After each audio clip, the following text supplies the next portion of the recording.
വേറൊരു കാര്യം, പൊതുവെയുള്ളൊരു കാര്യമാണ്, കേരളത്തിന് പൊതുവിൽ സന്തോഷം നൽകുന്ന കാര്യമായിരിക്കുമെന്നാണ് ഞങ്ങൾ കണക്കാക്കുന്നത്.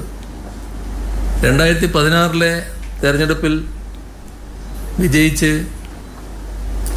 അധികാരത്തിൽ വന്ന സർക്കാരിന് ജനങ്ങൾ നൽകിയ വലിയ പിന്തുണയിലാണ് 2021 തുടർ ഭരണമുണ്ടായത്.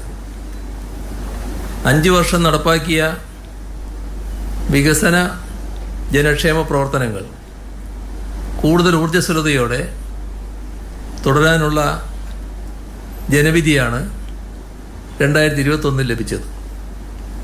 ഇപ്പോൾ 2016 മുതൽ ഇതുവരെയുള്ള 10 വർഷക്കാലത്തോളമുള്ള ജനങ്ങൾക്ക് നൽകിയ വാഗ്ദാനങ്ങൾ ഓരോന്നും നടപ്പാക്കിയാണ് സർക്കാർ മുന്നോട്ട് പോകുന്നത്.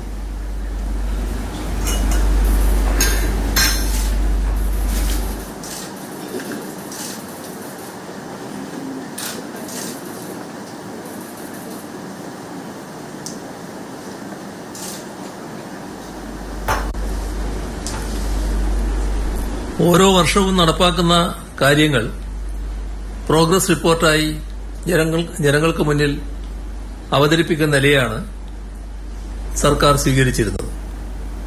ഇത് രാജ്യത്ത് തന്നെ ഏറ്റവും സുതാര്യവും മാതൃകാപരവുമായ ഭരണ സമീപനമാണ് എന്ന് പൊതുവെ എല്ലാവരും അംഗീകരിച്ച കാര്യമാണ്.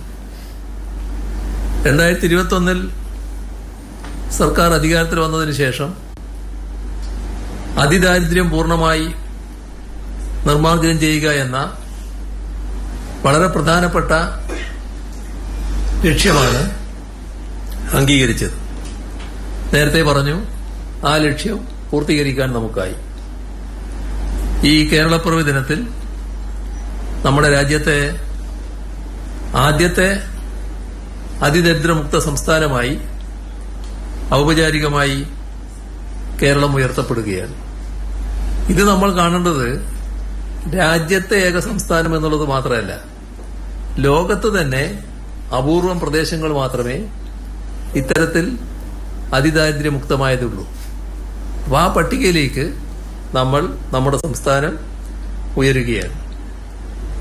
സമൂഹത്തിൽ ഏറ്റവും കഷ്ടത അനുഭവിക്കുന്നവരുടെ കൈപിടിച്ചുയർത്തുക എന്ന മഹത്തായ ലക്ഷ്യമാണ് നാം നേടുന്നത്.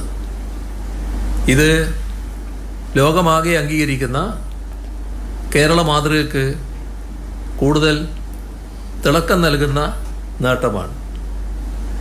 കേന്ദ്ര സർക്കാർ സാമ്പത്തികമായി ഉപരോധം തീർത്ത് ഞെരിക്കാൻ ശ്രമിക്കുമ്പോഴും സംഘടിതമായ ഒട്ടേറെ വ്യാജ പ്രചാരണങ്ങളിലൂടെ വലതുപക്ഷ ശക്തികൾ സർക്കാരിനെ തകർക്കാൻ ശ്രമിക്കുമ്പോഴും അതിനെയെല്ലാം അതിജീവിച്ചാണ് ഈ നേട്ടങ്ങൾ നമുക്ക് കൈവരിക്കാൻ കഴിഞ്ഞിട്ടുള്ളത്.